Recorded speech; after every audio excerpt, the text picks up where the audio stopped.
বাংলাদেশের মাটিতে যে অভাবনীয় সাফল্য এনে নিয়ে আসছেন, এটা সত্যিই চোখ জুড়ানো। এটা আমাদের দেশের যে আমাদের বৈদেশিক টাকা, আমাদের টাকা যে বিদেশে চলে যায় ফল আমদানিতে, এটা ফল নির্ভরতা কমাবে।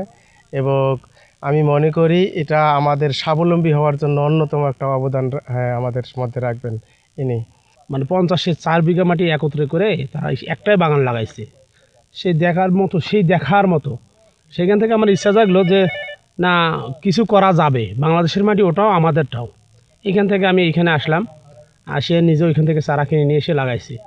তো আমার তো আঙ্গুরের শুধু পাকার অপেক্ষায় আছি।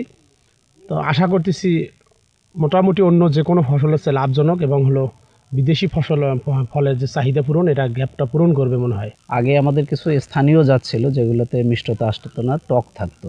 তো বর্তমানে আমরা সিলেকশনের মাধ্যমে নতুন যে জাতগুলো এসেছে এগুলোর প্রতিটাতেই মিষ্টতা আসতেছে। এবং আপনারা যে বাগানটি এখন দেখতে পাচ্ছেন, এই বাগানে উনি প্রায় সাত থেকে 8 প্রকারের জাতের সমন্বয়ে এই বাগানটি করেছেন প্রায় 24 শতক জমিতে। এবং ফল যে অবস্থায় রয়েছে এখনই কিছুটা মিষ্টতা আসা শুরু হয়েছে, এবং আমরা আশা করছি যখন পূর্ণাঙ্গ পাকা অবস্থায় আসবে তখন আরও মিষ্টতা আসবে। এবং আপনাদের বলে রাখি যে আঙ্গুর চাষের জন্য আসলে বিদেশি ফসল বা বিদেশি ফল এই ধারণাটি ভুল। আমাদের দেশের মাটি সোনার মাটি, আমাদের দেশের কৃষক হচ্ছে অত্যন্ত পরিশ্রমী, আমাদের দেশে মালটা হচ্ছে, কমলা হচ্ছে, তেমনি আঙ্গুরও আমাদের দেশে সফলতার মুখ দেখছে।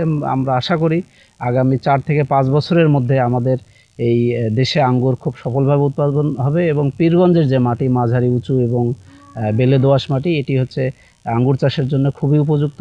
এবং আঙ্গুর চাষের জন্য কিছুটা ছায়ামুক্ত জমি দরকার হয়, কিছুটা জমি যেই জমিতে পানি লেগে থাকে না সেই সমস্ত জমির প্রয়োজন হয়। তো আমাদের পীরগঞ্জে এরকম অনেক জমি রয়েছে, যার ফলে পীরগঞ্জে দিন দিন এই আঙ্গুর চাষ বৃদ্ধি পাচ্ছে। আমরা এইরকম উদ্যোক্তাকে প্রশিক্ষণ দিচ্ছি, এবং প্রশিক্ষণ দিয়ে আঙ্গুর চাষের সঠিক জাত নির্বাচন করে তারা যাতে আরও বেশি বেশি আঙ্গুর চাষ করে এই বিদেশ থেকে যে রপ্তানি, সেই রপ্তানিটি যাতে আমরা কমিয়ে নিয়ে আসতে পারি এবং দেশের টাকা আমরা দেশেই রাখতে পারি, এই লক্ষ্যে কৃষি বিভাগ নিরলস কাজ করে যাচ্ছে।